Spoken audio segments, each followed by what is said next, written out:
This is John Abraham, Principal Analyst at Analysys Mason. For most CSPs, the consumer side of the business has traditionally been the most important and attracted the most attention over the past 20, 25, 30 years because of mobile mobility, mobile subscribers, smartphones, data explosion and so on. But at the same time, many CSPs have offered some form of enterprise services, but it was never a major revenue focus or focus at all, really. It was secondary, a bit of a Cinderella.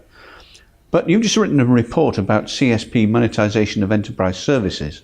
So let's talk about that. Can you tell us why enterprise is suddenly becoming increasingly important focus for service providers and outline some of the factors impacting on this area? Because now suddenly people are looking at SMEs, and as I was told earlier today, an SME average size is 6.3 people.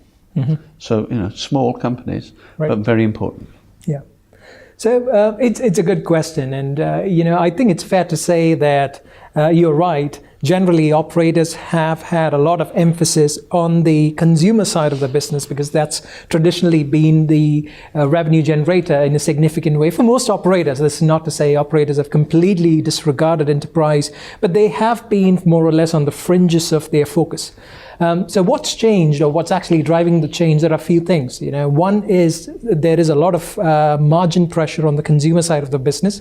So subscriber growth, at least in Western developed countries, have taken off, and acquiring each new subscriber comes at a very large cost, where it actually does not make it feasible anymore. And on the other side, there is also competition from both operators and also from OTT providers that's further driving down the margin. And in the middle of all this, there is this huge investment in 5G. See, 5G, predominantly the business case around 5G is based on the enterprise. There will be some initial uplift in revenue driven by use cases that are focused on the consumer, certainly. But for the most part, the heavy lifting in terms of the business case for 5G is built on the enterprise.